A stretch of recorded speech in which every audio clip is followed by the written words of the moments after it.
என்ன தைரியம் இருந்தா எங்க வீட்டுக்குள்ளேயே வந்து எங்க வீட்டு பொண்ணை பத்தி தப்பா பேசுவேன். உனக்கு அவ்வளவுதான் மரியாதை. முதல்ல வீட்டை விட்டு வெளியில போடா ராஸ்கல்.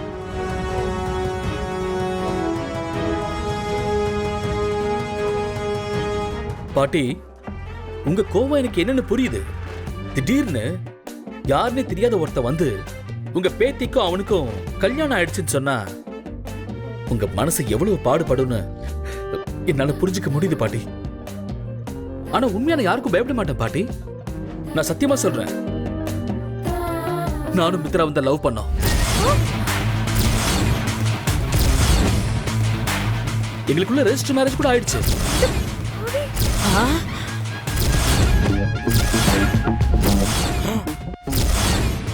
ஆனா மித்ரா முழு பூசணிக்காய சாப்பாட்டுல மறைக்கிற மாதிரி எங்களுக்குள்ள நடந்த கல்யாணத்தை ஏதோ ஒரு காரணத்துக்காக அவ மறைச்சுக்கிட்டு இருக்கா. ஆக்சுவலா எனக்கு இந்த விஷயமே மித்ரா வேற ஒருத்தர் கல்யாணம் பண்ணிக்க ரெஜிஸ்டர் ஆபீஸ் போனப்பதான் தெரிஞ்சது. அங்க வேலை பார்க்குற என் ஃப்ரெண்டு ஒருத்தன் எனக்கு கால் பண்ணி இந்த விஷயத்த சொன்னப்பதான் மித்ரா எனக்கு துரோகம் பண்ணிட்டு இன்னொருத்தர் கல்யாணம் பண்ணிக்க போறாங்கிறதே எனக்கு தெரிய வந்தது. அதுக்கப்புறம் நான் மித்ரா கிட்ட பேச எவ்வளவோ ட்ரை பண்ண. ஆனா மித்ரா கிட்ட பேசவே தயாரா இல்ல. அதனாலதான் வேற வழியே இல்லாம நான் இங்க வர வேண்டியதா போயிடுச்சு. நாங்க காதலிச்ச காலங்களை மித்ரா வேணா மறந்திருக்கலாம், ஆனா என்னால எதையும் மறக்க முடியாது.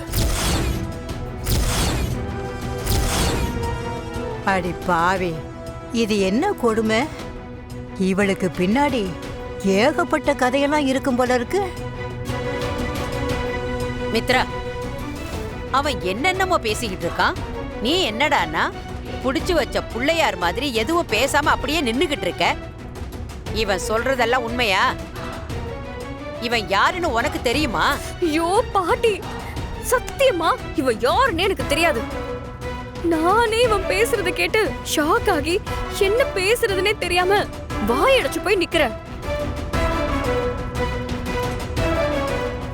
இவன் வாயை திறந்தாலே பொய். இவனை இதுக்கு முன்னாடி நான் பார்த்தது கூட கிடையாது. எப்படி மித்ரா, எப்படி உன்னால இப்படி எல்லாம் பேச முடியுது? என்ன பார்த்தா யாருன்னு தெரியலன்னு சொல்ற? தப்பு மித்ரா, இது கொஞ்சம் கூட சரியில்லை. பாத்துக்கோ, லவ் பண்றப்போ நான் இல்லனா நீ உயிரோடவே இருக்க மாட்டேன்னு என்கிட்ட எத்தனை வாட்டி சொல்லிருக்க, எத்தனை தடவை அழுதுருக்க. நீயா இப்படி பேசுறேன்னு எனக்கு ஆச்சரியமா இருக்கு.